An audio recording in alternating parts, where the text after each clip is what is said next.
Everyone out in front for Mile Survival 101. Imagine 30 days without a single sunrise, just what can be like up here in the Northwest Territories. So just perpetual twilight with barely 5 hours a day of, it's okay, the daylight, you can get around, it's no problem. It's probably a bit weak at times. So this could be the depths of winter in the Northwest Territories in Canada. And that was my first real glimpse of what true wilderness survival actually felt like at times. I'm not talking about weekend camping here.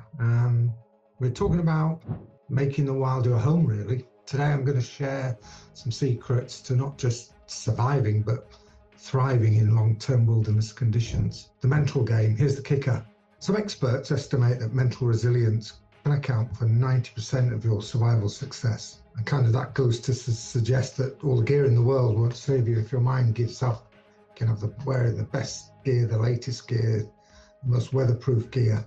But if it's not up here, then you might as well give up. You need to be strong up here and resilient. So one gentleman proved this, a gentleman called Necki. At 51, it's believed he built his own cabin by hand and lived alone in Alaska for nearly 30 years. So it's amazing, isn't it? So he must have been 81 when he finished. So his secret was about daily structure and purpose, that routine that he went through every day. So he established daily routines, and that structure is something to look forward to every day and have that in front of you, the tasks you've got to do, and that prevents mental breakdown. So he kept a journal as well. He documented his progress. That kind of helped him maintain sanity as well. And, to get to these bigger goals, he set smaller goals as well. So he'd conquer one task at a time. And he learned to embrace the solitude, not fight the isolation. I don't know how he did that there, because I would get pretty lonely out there at times. Let's talk about shelter fundamentals. So obviously Dick knew how to do that and build a good shelter that lasted in 30 years. So shelter's your lifeline if you're living out there for any length of time, even if it's like just a quincy for a short time or a tent. Without that protection from extreme weather, you can be good at death within hours, really, especially if you don't have the right clothing as well. You need to choose your shelter based on the environment. Sometimes a quick lean-to for wind barriers, insulated debris huts for cold, log cabins for permanent setups, snow caves for winter insulation. They can be short-term shelters. Location is critical as well. You need to be close to water, but you need to be aware of what could flood as well if there's a sudden storm, especially at the bottom of slopes, near river banks, that sort of thing, where water can course down hillsides. You need wind protection for with ventilation as well, to make sure you've got enough air in if it's a quincy, they can be pretty insulated, so you need to make sure that you have adequate insulation in there, adequate ventilation in there. And also you need firewood, access to materials, and you want to avoid areas as well where cold air can pool as well at the bottom of slopes and such like. So water is also a priority. We'll talk about river water now. So you can probably go 3 days without water, but after that, you're really going to be struggling. You can find water in many different ways, and depending on where you are, it's more difficult in the desert, but up in these parts, you can get them through warmer rainwater collection. You can actually tap trees, birch or maple. You can make solar stills. You can melt snow. Don't melt it in your mouth though. That takes away your body heat. That's not good for you. And you can follow animal trails as well. Obviously they have to drink and they would lead to water as well. You need purification methods if you're not sure about the water source that you're taking them from. So boiling is the most effective for killing pathogens. Filtration, you can actually get an old water bottle and holes in the top and bottom, fill it with sand, charcoal, gravel, and that removes a lot of debris from the water. Can bring it up quite clear as well, but then you need to follow that up with some chemical treatment afterwards, because that little filtration cylinder that you built will just take out most of the muck. So you need to follow up that with killing pathogens with chemical treatments or boiling. You can use iodine or chlorine tablets for that. Remember, don't drink untreated water. Even clear mountain streams harbour debris parasites.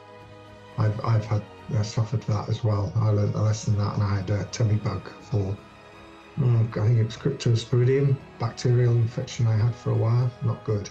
Yeah, it's really stunted my how well I got around, really. Let's talk about fire mastery now. Fire means survival, provides warmth, cooking, provides water purification, It also can fend off predators as well. You get that fire going all night, and you have a system. If you're in a lean-to shelter or a tent, you can get a system going where the logs will feed the fire automatically and keep predators away during the night.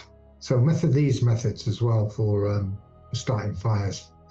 Ferro rods work well when wet. Flint and steel are reliable, and a bow drill is the ultimate primitive skill. Now that needs some practice as well. I've had a really good go with bow drills. Just takes some getting used to. There's a few variations on it, and there's plenty online about that as well. Generating heat through friction with wood. That's what that's really about. And having a little bundle of whatever it could be. It could be bluff out with your dryer or somewhere that's nearby, or very fine wood shavings. So when that heat gets up in through friction, you have a little spark that can go into the wood or the fluff and ignite it. And you need to capture that as well. Blow on it and keep it going, and then move it across to some tinder that you've got and gradually build a fire up like that. So there's different types of wood, obviously, and some were better than others, and different types of fire layouts. There's at least, I can think of at least 6 different fire layouts as well. Hardwoods are good for long burns, and softwoods for quick ignition. Always try and keep a maintained pile of dry tinder, and don't forget to practice in all weather conditions as well. Talk about food procurement now. When you're out in the wilds, there's foraging, hunting, and trapping as well. So really long-term survival depends on diverse food sources: foraging, hunting, fishing, trapping. Just as if you're at home, you have a varied diet, so you should have a varied diet when you're out in the wilds as well. And you can get that from foraging, plant-based foods, hunting, fishing, and trapping. So safe foraging options. I think we've talked about that in a different video about the different plants that are out there that are safe to eat, but you need to be able to do your homework and recognise them. There's dandelions, they're all good, the flowers, the leaves.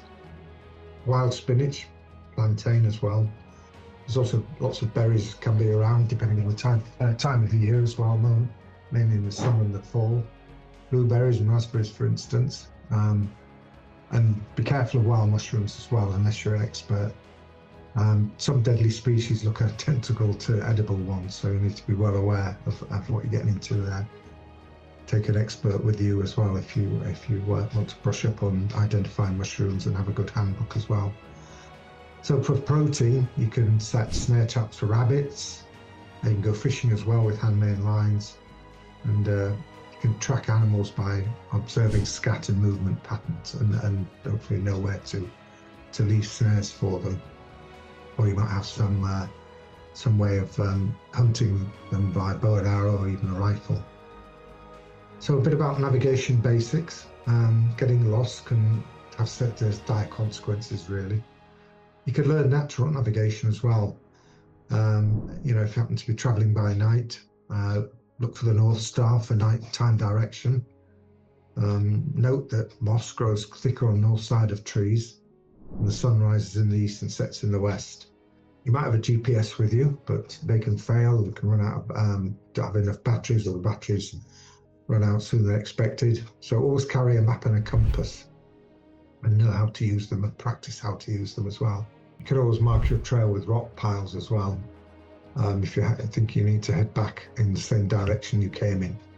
But I always think it's a good idea to probably, when you've gone so far, to look back and picture the direction you just come in, note where there's trees are and different, maybe a stream and that. If you do head back that way, then you know you're familiar with that view that you've taken in on your way out. So essential gear, core survival tools, fixed blade knife, a small axe is very useful. Ferro rod for starting fires, obviously water filter, we talked about this, but also a first aid kit, a good first aid kit. Compass, emergency whistle is good as well. Another good signalling device is an old CD with a hole in the middle, so if you need to attract aircraft or somebody else that's some distance away and the sun's shining, you can use that reflective side of the CD to flash and look through the hole in the middle, so that's like a bit of an aiming sight as well for it. So remember, quality over quantity. These items can save your life. So in conclusion, long-time wilderness survival strips away modern comforts, and it reveals what you're truly capable of. Obviously, as I mentioned, it's 90% mental, backed by essential skills: shelter, water, fire, food, and navigation. So the key isn't fearlessness, it's preparation, practice, and mental resilience. You can all start learning these skills now.